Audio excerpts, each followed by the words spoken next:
Coba Anda bayangkan, gimana kalau kita bisa mencetak tulang baru untuk menggantikan yang retak? Atau bahkan organ tubuh yang utuh? Kedengarannya kayak adegan film fiksi ilmiah ya kan?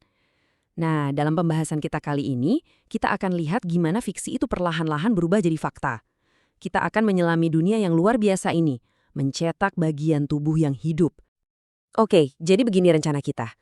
Pertama, kita harus paham dulu masalah besarnya, krisis yang jadi pendorong utama teknologi ini. Terus, kita bakal masuk ke dapurnya, kita bedah gimana sih cara kerjanya. Setelah itu, kita lihat aplikasi-aplikasi yang, jujur aja, bisa mengubah dunia kedokteran selamanya. Dan terakhir, kita harus realistis. Kita akan bahas rintangan apa aja yang masih menghadang di depan. Yap, sebelum kita takjub sama solusinya, kita harus paham dulu segawat apa masalahnya. Ini bukan cuma soal sendi yang kadang-kadang ngilu waktu cuaca dingin. Bukan. Kita ini lagi menghadapi krisis kesehatan ortopedi skala global yang dampaknya jauh lebih dalam dari yang mungkin kita bayangkan. Coba deh direnungkan angka ini. Lebih dari 500 miliar orang di seluruh dunia, mereka hidup dengan rasa sakit karena osteoartritis. Setiap hari. Itu jumlahnya hampir 2 kali lipat seluruh populasi Indonesia loh. Dan ini bukan angka yang diam di tempat ya. Angka ini terus naik seiring populasi dunia yang menua, membebani sistem kesehatan, dan yang paling penting, ini merampas kualitas hidup jutaan manusia. Nah, selama berpuluh-puluh tahun, para ilmuwan itu ibaratnya mencoba memahami kota New York yang super kompleks cuma dengan lihat peta datar. Mereka bisa lihat jalan-jalannya, tapi mereka nggak bisa lihat gedung-gedung pencakar langitnya, terowongan, atau interaksi rumit antar warganya. Itulah kultur sel 2D. Di sisi lain, menggunakan hewan uji coba itu seperti mempelajari sistem lalu lintas Jakarta dengan melihat Tokyo. Ya, sama-sama kota besar tapi beda banget kan? Inilah yang menjelaskan kenapa banyak sekali obat yang manjur di tikus, malah gagal total pas dicoba ke manusia. Jadi, kalau model-model lama tadi udah nggak cukup, terus gimana dong cara kita bikin model yang lebih baik? Jawabannya simple tapi jenius. Kita tambahkan satu dimensi lagi. Kita harus pindah dari peta yang datar ke maket kota yang hidup dan bernafas.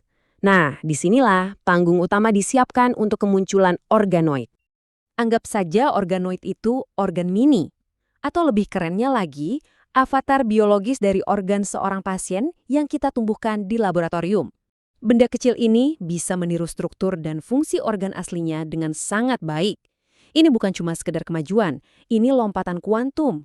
Untuk pertama kalinya, kita bisa mengintip cara kerja jaringan tubuh manusia dalam lingkungan 3D yang otentik, tanpa perlu melakukan operasi atau prosedur invasif ke pasien.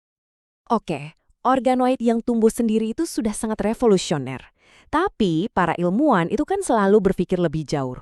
Mereka bertanya, gimana kalau kita nggak cuma biarin dia tumbuh? Gimana kalau kita yang jadi arsiteknya? Gimana kalau kita bisa merancang setiap sudut dan lapisannya dengan presisi setingkat mikroskop? Nah, disinilah babak baru dimulai dengan hadirnya teknologi bioprinting 3D. Selamat datang di dunia bioprinting 3D. Lupakan mencetak kertas atau mainan dari plastik. Coba bayangkan sebuah printer super canggih yang nozzle-nya nggak mengeluarkan tinta biasa, tapi mengeluarkan bio-ink yang penuh dengan sel-sel hidup. Lapisan demi lapisan, printer ini membangun jaringan hidup yang rumit, mengikuti cetak biru digital dengan presisi yang luar biasa. Kunci dari semua keajaiban ini ada di bio-ink. Ini bukan sekedar gel biasa. Anggap saja bio-ink ini seperti tanah paling subur dan paling canggih yang pernah ada. Dia nggak cuma menyediakan kerangka fisik, tapi juga mengandung semua nutrisi, pupuk, dan sinyal-sinyal kimia yang dibutuhkan oleh benih sel kita untuk tumbuh, berkomunikasi satu sama lain, dan akhirnya membentuk jaringan yang hidup dan berfungsi sebagaimana mestinya. Sekarang yuk kita intip dapur bioprinting dan lihat resep rahasianya. Apa aja sih bahan-bahan yang kita perlukan buat memasak tulang dan tulang rawan baru dari nol? Ini bukan resep biasa loh. Ini adalah seni kuliner tingkat tinggi di level seluler. Bahan utama kita tentu saja benihnya, sel punca. Dan yang paling menjanjikan adalah jenis iPSC. Bayangkan kita ambil sedikit sel kulit Anda, lalu dengan semacam mesin waktu bioteknologi, kita putar balik waktu sel itu jadi sel super yang bisa berubah jadi apa saja. Sel tulang, sel jantung, apapun.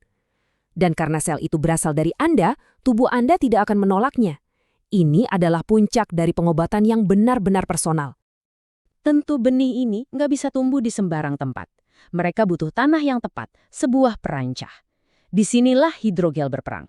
Ini adalah gel super canggih yang meniru lingkungan alami di dalam tubuh kita. Dan khusus untuk membuat tulang, kita bahkan menambahkan pupuk spesial ke dalam gel ini.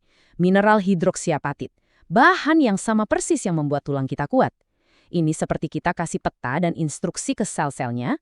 Oke kalian semua, disinilah kalian harus mulai membangun tulang. Dan disinilah bioprinting benar-benar pamer kekuatan. Metode lain itu ibaratnya kita lempar benih ke ladang dan berdoa semoga hasilnya bagus. Ya, mungkin tumbuh, tapi bentuknya acak-acakan. Sebaliknya, bioprinting itu seperti pertanian presisi. Kita bisa menentukan di mana persisnya setiap benih diletakkan, kita bisa merancang saluran irigasi untuk pembuluh darah, dan kita membangun strukturnya lapis demi lapis, persis seperti yang kita mau. Ini tentang kontrol, bukan lagi kebetulan. Oke, kita udah bahas gimana caranya. Sekarang pertanyaan terpenting, kenapa ini penting? Buat apa semua teknologi canggih ini? Apa dampaknya bagi kesehatan kita semua? Mari kita lihat aplikasi-aplikasi yang siap mengubah dunia medis seperti yang kita kenal. Yang pertama, pengobatan yang dipersonalisasi. Bayangkan, ada pasien dengan penyakit tulang yang langka. Dokter bisa ambil selnya, cetak tulang mini pasien itu di lab, lalu mempelajari penyakitnya secara langsung. Mereka bisa mencoba berbagai macam obat di tulang mini itu untuk melihat mana yang paling ampuh tanpa harus menjadikan tubuh pasien sebagai kelinci percobaan. Ini adalah revolusi total dalam cara kita mendiagnosis dan mengobati penyakit. Yang kedua, ini mempercepat penemuan obat secara drastis. Dulu butuh waktu bertahun-tahun dan ribuan hewan untuk menguji satu obat baru. Sekarang, bayangkan kita punya pabrik organoid yang bisa mencetak ribuan tulang mini yang identik. Kita bisa uji ratusan kandidat obat secara serentak pada jaringan manusia asli. Ini bukan cuma lebih cepat dan lebih murah, tapi juga jauh-jauh lebih etis. Dan inilah tujuan akhirnya impian terbesar dari teknologi ini, kedokteran regeneratif. Lupakan implan dari logam atau plastik yang terasa asing di tubuh. Bayangkan seorang atlet yang lututnya hancur. Dokter bedah bisa memindai lututnya, lalu mencetak sepotong tulang rawan baru yang ukurannya sempurna, menggunakan sel si atlet sendiri, dan menanamkannya kembali. Ini bukan lagi soal mengganti bagian yang rusak, ini soal meregenerasi. Ini adalah era baru dalam perbaikan tubuh manusia. Tentu saja, masa depan yang terdengar begitu indah ini tidak akan datang begitu saja besok pagi. Walaupun potensinya luar biasa besar, jalan dari laboratorium ke meja operasi itu masih panjang dan penuh tantangan. Mari kita lihat beberapa rintangan terbesar yang harus ditaklukkan terlebih dahulu. Pertama, masalah saluran pipa. Jaringan yang lebih besar dari selembar kertas butuh pasokan darah untuk hidup. Nah, mencetak jaringan pembuluh darah kapiler yang super rumit itu adalah tantangan rekayasa yang luar biasa. Kedua, masalah koneksi. Jaringan baru ini harus bisa nyambung dengan saraf, sistem imun, dan jaringan lain di sekitarnya. Dan terakhir, masalah kontrol kualitas. Gimana kita bisa jamin tulang mini yang dicetak di New York itu sama persis dengan yang dicetak di Jakarta? Standarisasi adalah kunci mutlak untuk penggunaan klinis yang aman dan andal. Meskipun jalannya masih terjal, tujuannya sudah sangat jelas. Kita sedang berdiri di ambang sebuah revolusi biologis. Jika hari ini kita bicara soal mencetak tulang dan tulang rawan, apa yang akan kita cetak besok? Hati, ginjal, paru-paru? Pertanyaan ini bukan lagi materi fiksi ilmiah, tapi pertanyaan nyata yang akan dijawab oleh para ilmuwan di generasi kita. Masa depan sedang dicetak, lapis demi lapis.